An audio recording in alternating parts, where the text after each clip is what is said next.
जय हिंद दोस्तों, यूपीएससी हिंदी के इस ऑनलाइन प्लेटफॉर्म पे मैं अवनीश सिंह आप सभी का स्वागत करता हूं। तो आज से जो हमारा ये मेडुअल हिस्ट्री स्टार्ट हो गया है। हिस्ट्री में कौन सा पोर्शन हमारा स्टार्ट हो गया है? मेडुअल हिस्ट्री, मध्यकालीन भारत। ठीक, एंशियंट हम लोगों ने कंप्लीट कर लिया है। मेडुअल हिस्ट्री ये चल रही है। ठीक, ये अगले मान के चलिए कि 40 to 45 डेज में, अभी 80 दिन बचे हुए हैं ना आपके एग्ज़ाम के, ठीक है ना, लगभग 75 दिन मान के चलिए। तो ये आप 50 दिन के पहले ही कंप्लीट करा दूंगा। हिस्ट्री, ज्योग्राफी, पॉलिटी और जो साइंस, जितना मैंने वादा किया था आप लोगों से, वो मैं आपको 50 दिन पहले ही कंप्लीट करा दूंगा। ठीक ना, 50 दिन पहले मतलब अगले 50 दिनों में लगभग आपके पास 25 से 30 दिन, लगभग 1 महीने के आसपास आप लोग पास रह जाएंगे रिवीजन के लिए। ठीक, वो रिवीजन के लिए आप लोग पास रह जाएंगे।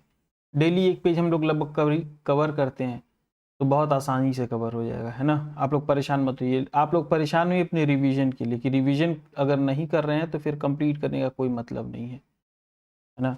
आप लोग देखते हैं कि कितना पेज कंप्लीट हो गया है। आप लोग क्या देखते हैं? कितना पेज कंप्लीट हो गया है। ठीक, और जो टॉपर्स होते हैं वो देखते हैं कितना पेज रिवीजन हो रहा है। ठीक ना, ये आप दोनों लोगों में फ़र्क है। तो आप किस कैटेगरी में है ये देख लें। ठीक ना, क्या बताया मैंने कि जो जल्दबाजी में रहते हैं पक्का फेल होंगे। ठीक ना, तो वो क्या देखते हैं? कितना कंप्लीट हो गया। और टॉपर्स कितना रिवीजन हो गया। क्लियर? चला जाए आगे, शुरू किया जाए मध्यकालीन भारत। तो मध्यकालीन भारत, भारत पर अरबों के आक्रमण के साथ शुरू होता है। ठीक ना, भारत पर अरबों के आक्रमण के साथ शुरू होता है। ठीक ना, सबसे पहले आक्रमण कौन करता है? अरब करते हैं। कौन करता है? अरब करते हैं। ठीक ना, अरबों में कौन, किसके नेतृत्व में? मोहम्मद बिन कासिम के नेतृत्व। किसके नेतृत्व में करते हैं? मोहम्मद बिन कासिम के नेतृत्व में। क्लियर है ना। और सबसे पहले आक्रमण कहाँ करते हैं? सबसे पहले सिंध पर करते हैं। सबसे पहले कहाँ पर आक्रमण करते हैं? सिंध पर। किस वर्ष? 712 में। किस वर्ष? 712 में। उस समय सिंध पर शासन किसका था? किसका शासन था उस समय सिंध पर? दाहिर का शासन। किसका शासन था? दाहिर का शासन था। क्लियर है ना।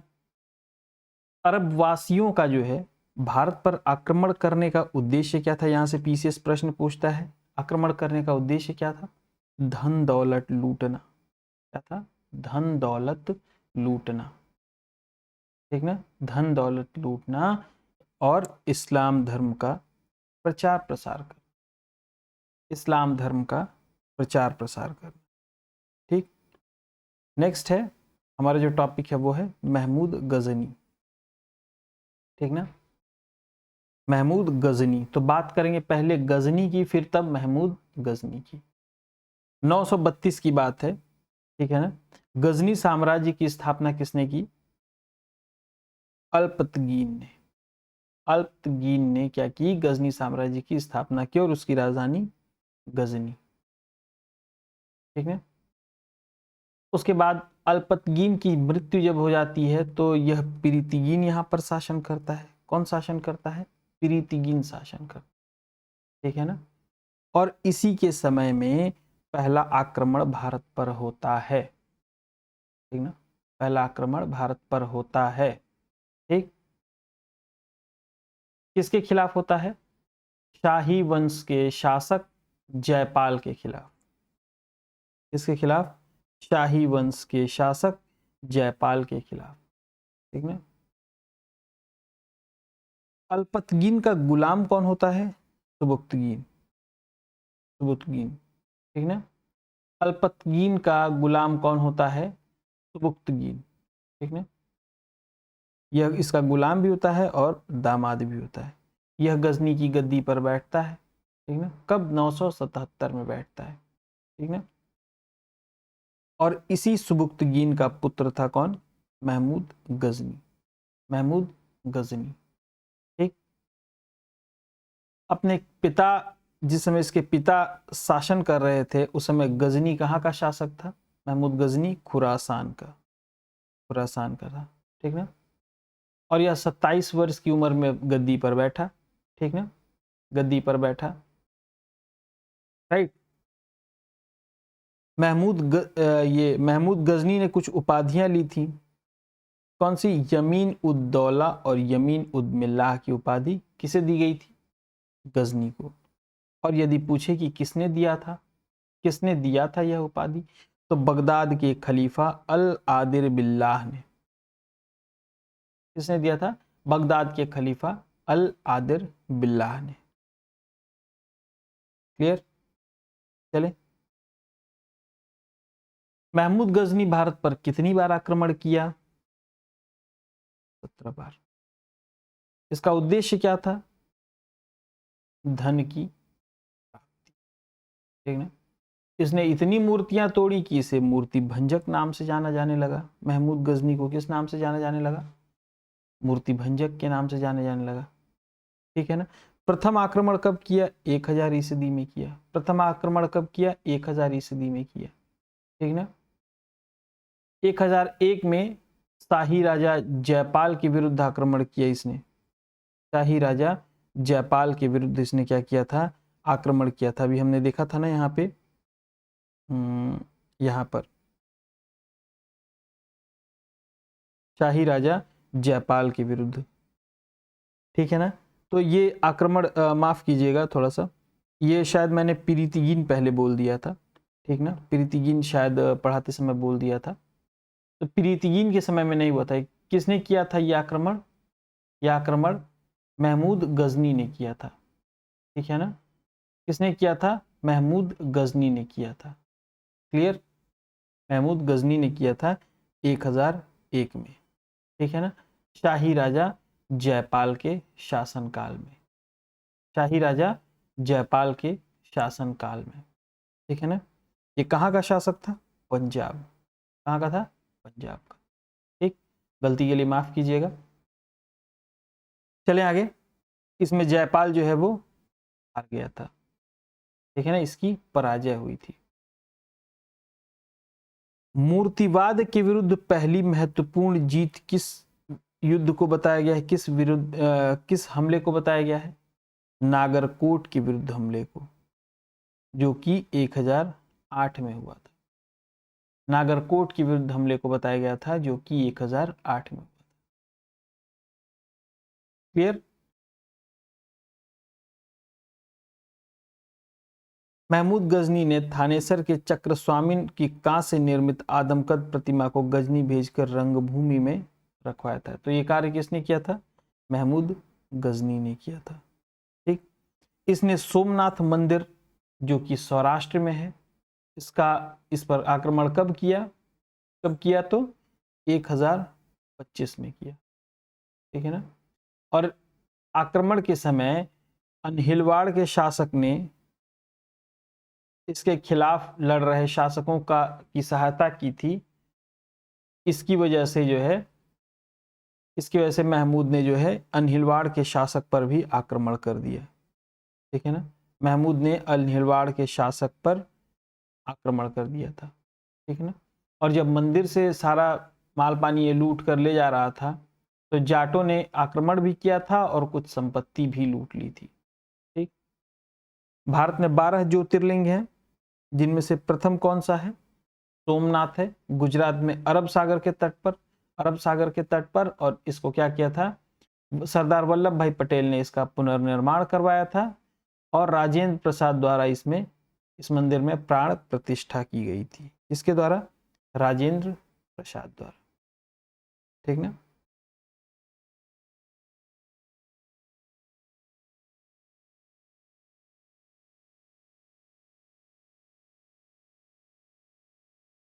महमूद गजनी का जो अंतिम भारतीय आक्रमण 1027 में जाटों के विरुद्ध, सोमनाथ मंदिर से जब ले जा रहा था सब सामान, तो ये लोग आक्रमण किए थे ना, सामान लूटे थे, जाटों के विरुद्ध उसने आक्रमण किया 1027 में, ठीक ना। सुल्तान की उपाधि धारण करने वाला प्रथम शासक महमूद गजनी, महमूद गजनवी, ठीक ना। इसके साथ साथ कौन कौन लोग आए थे महमूद गजनवी के साथ?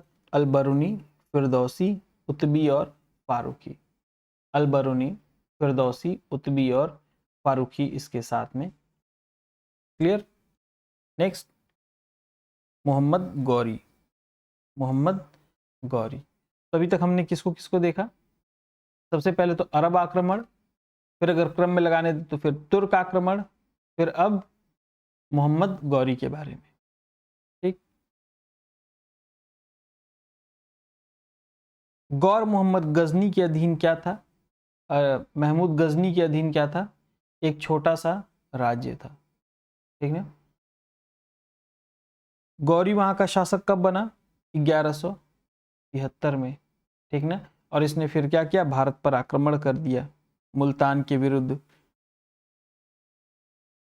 कब किया? 1175 में किया, ठीक है ना।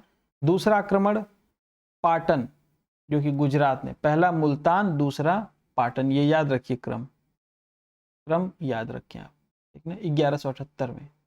यहाँ का शासक कौन था? भीम द्वितीय, जिसने क्या किया? गौरी को बुरी तरह से परास्त किया था। मोहम्मद गौरी द्वारा लड़े गए प्रमुख युद्ध हैं, तराइन का युद्ध लड़ा गया, तराइन का प्रथम युद्ध, तराइन का द्वितीय युद्ध, चंदावर का युद्ध। तराइन का प्रथम युद्ध 91, द्वितीय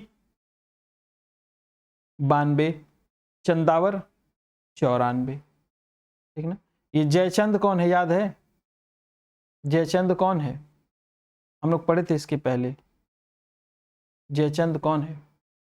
तो प्रथम युद्ध जो है वो गौरी और पृथ्वीराज चौहान के मध्य हुआ, जिसमें चौहान विजयी हो गया। दूसरा गौरी और पृथ्वीराज के चौहान के बीच हुआ, जिसमें गौरी विजयी हो गया। तो एक ही साल के अंतर में इतनी तैयारी करके आया कि इनको हरा दिया। फिर उसके बाद 1194 में गौरी और जयचंद,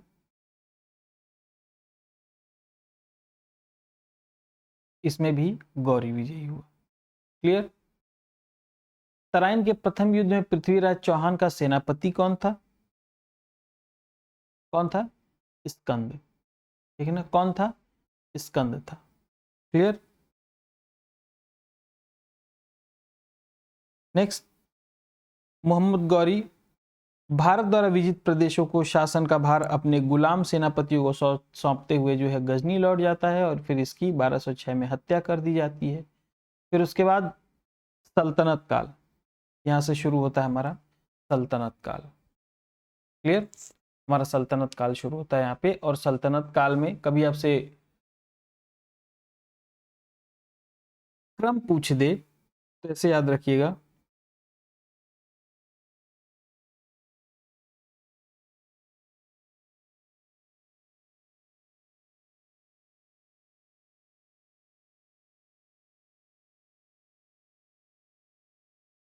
गूखा तस्ले में अंग्रेज, ठीक, गुलाम, खिलजी, तुगलक, ठीक ना, सैयद, लोदी, फिर उसके बाद मुगल, फिर अंग्रेज। गुलाम, खिलजी, तुगलक, सैयद, लोदी, फिर मुगल, फिर अंग्रेज। ठीक, ये क्रम, यहाँ से प्रश्न आता है इसलिए बता दिया आपको। ठीक, आगे चले। गुलाम वंश स्थापना किसने की? ऐबक ने। कब? 1206 में। 1206 में। गुलामों को फारसी में क्या कहा जाता था? बंदगा। क्या कहा जाता था? बंदगा कहा जाता था, ठीक है ना। इसने राजधानी कहाँ स्थापित की? लाहौर में। कहाँ पर स्थापित की? लाहौर ने। ठीक, अगली बात आती है कुतुब मीनार की। इसकी नींव किसने डाली? कुतुबुद्दीन ऐबक ने डाली, ठीक है ना। और ऐबक ने और क्या क्या बनवाया? कुव्वतुल इस्लाम मस्जिद, ठीक, 2.5 दिन का झोपड़ा। ये इस दोनों का निर्माण इन दोनों को किसने करवाया? कुतुबुद्दीन ऐबक ने करवाया। किसने करवाया? कुतुबुद्दीन ऐबक ने करवाया। कुतुबुद्दीन ऐबक को और क्या कहा जाता था? लाख बख्श। लाख बख्श की उपाधि किसे दी गई थी? कुतुबुद्दीन ऐबक को, लाखों का दान देने वाला। इसने अपने आप को दानवीर साबित किया। फिर उसके बाद नेक्स्ट, कुतुब मीनार की जो पहली मंजिल थी वो कुतुबुद्दीन ऐबक ने बनवाई थी उसको। किसने बनवाई थी? कुतुबुद्दीन ऐबक ने, ठीक ना। फिर उसके बाद इल्तुतमिश ने इसकी जो है बाकी 3 मंजिलें बनवाई थी। बाकी 3 मंजिल जो है इल्तुतमिश ने बनवाई थी। लेकिन जो तो टोटल मंजिल कितनी हो गई? 4। पहली उसने बनवाई, 3 इल्तुतमिश ने, 4। चौथी मंजिल बिजली गिरने की वजह से नष्ट हो जाती है, जिसको रिकंस्ट्रक्ट कराता है कौन? फिरोज शाह तुगलक, ठीक ना, फिरोज तुगलक कराता है, ठीक। और फिर इसमें 5वें मंजिल का भी निर्माण करवाता है, ठीक ना, इसमें 5वें मंजिल का भी निर्माण करवाता है। तो कुल मिला कितने मंजिल हो गए? 5। कौन कौन से शासक इसमें हैं इंक्लूडेड? पहले कुतुबुद्दीन ऐबक, फिर इल्तुतमिश, फिर फिरोज तुगलक, फिर फिरोज तुगलक। क्लियर? नेक्स्ट, नालंदा विश्वविद्यालय, इसको किसने ध्वस्त किया? ऐबक ने ध्वस्त करवाया। किसकी सहायता से? अपने सेनानायक बख्तियार खिलजी की सहायता से।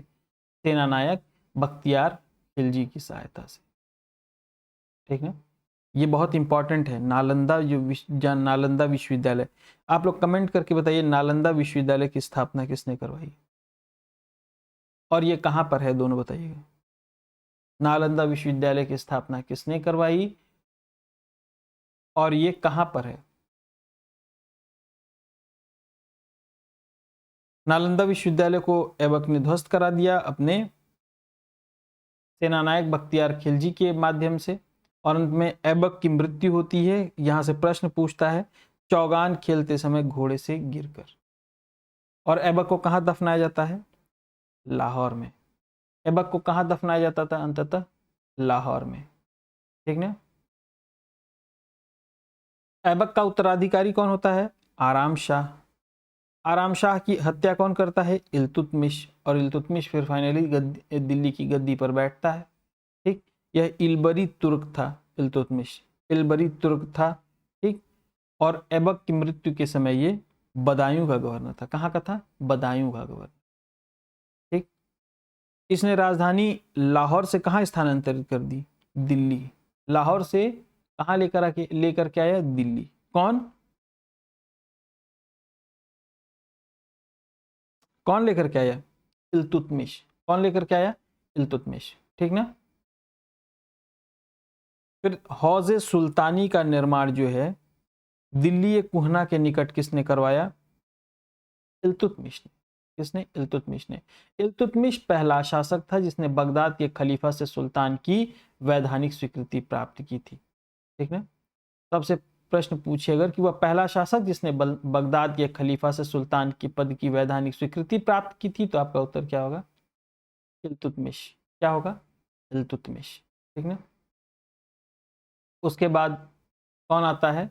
रुकनुद्दीन फिरोज आता है, ठीक। ये एक अयोग्य शासक होता है, जिससे जो है उसकी माँ जो है यहाँ पर क्या होती है? काबिज होती है, पद लेती है शाह तुर्कान, जिसको शाह तुर्कान जो है वो अमीर तुर्क होते हैं ना, ठीक है ना, अमीर तुर्क होते हैं, इनको हटा देते हैं इनके शासन से परेशान होकर के, इनके शासन से परेशान होकर के। देखिए यहाँ से प्रश्न भी आया था पिछले बार 2023 में इस शाह तुर्कान से, ठीक। फिर इनकी जगह किसको बिठाते हैं? रजिया बेगम को। प्रथम मुस्लिम महिला थी जिसने शासन की बागडोर संभाली, ठीक है ना। फिर उसके बाद शादी वादी करती है, ये सब इतना इंपॉर्टेंट है नहीं। अल्तुनिया के साथ इसका विवाह होता है, ठीक। अल्तुनिया के साथ क्या होता है? इसका विवाह होता है, राइट। फिर उसके बाद कौन गद्दी पर बैठता है? नसीरुद्दीन महमूद। ये ध्यान रखें आप, नसीरुद्दीन महमूद बैठता है, ठीक। बलबन अपनी पुत्री का विवाह कराता है नसीरुद्दीन महमूद से, ठीक। यानी नसीरुद्दीन महमूद कौन हो जाता है? बलबन का दामाद, ठीक है ना, बलबन का दामाद हो जाता है।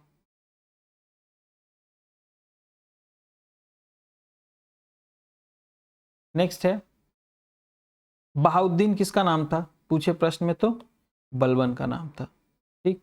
ये तुर्क चहलगानी, ये जो हटाया था ना जिन लोगों ने मिलकर के रजिया को, उसकी माँ को, इल्तुतमिश के, है ना, ऊपर। और फिर बाद में जो है इसको भी हटाते हैं, क्या कहते हैं, शाह तुर्कान को। तो जो वो तुर्क चिलगानी थे उनका अंत कौन करता है, बलबन। कौन करता है, बलबन, ठीक है ना। इसी के समय में मंगोलों ने आक्रमण किया, बलबन के समय में ही, ठीक। फिर बलबन से कुछ बहुत इंपॉर्टेंट क्वेश्चन आते हैं, जैसे जिस चीज की इसने शुरुआत की थी, जैसे सीरी नामक नगर किसने बसाया, बलबन ने। सिजदा और पैबोस प्रथा की शुरुआत किसने की, बलबन ने। किसने की, बलबन ने। नवरोज फेस्टिवल का आरंभ किसने करवाया, बलबन ने। लौह और रक्त नीति किसने अपनाई थी, किसने अपनाई थी, बलबन ने अपनाई थी, ठीक ना, बलबन ने अपनाई थी, है ना। नसीरुद्दीन महमूद ने बलबन को क्या की थी, उलुग खां की उपाधि किसने दी थी, नसीरुद्दीन महमूद को। भी इनके बारे में हम लोगों ने देखा था, ठीक। नेक्स्ट है, अमीर खुसरो और अमीर हसन किसके दरबारी कवि थे, तो बलबन के। बलबन के भी दरबार में थे, ठीक ना, बलबन के भी दरबार में थे, ये आप ध्यान रखिएगा। फिर गुलाम वंश का अंतिम शासक कौन होता है, शमसुद्दीन कैमुर्स, शमसुद्दीन कैमुर्स। तो इसके बाद मोस्ट प्रोबेबली आप लोग को शायद डबल डबल क्लासेस मिलेंगी, है ना। तो कोर्सेज आप लोग की जल्दी जल्दी कंप्लीट होंगे, आप लोग उसके लिए बिल्कुल चिंतित होने की ज़रूरत नहीं है, ठीक। तो आज के लिए इतना ही, जय हिंद।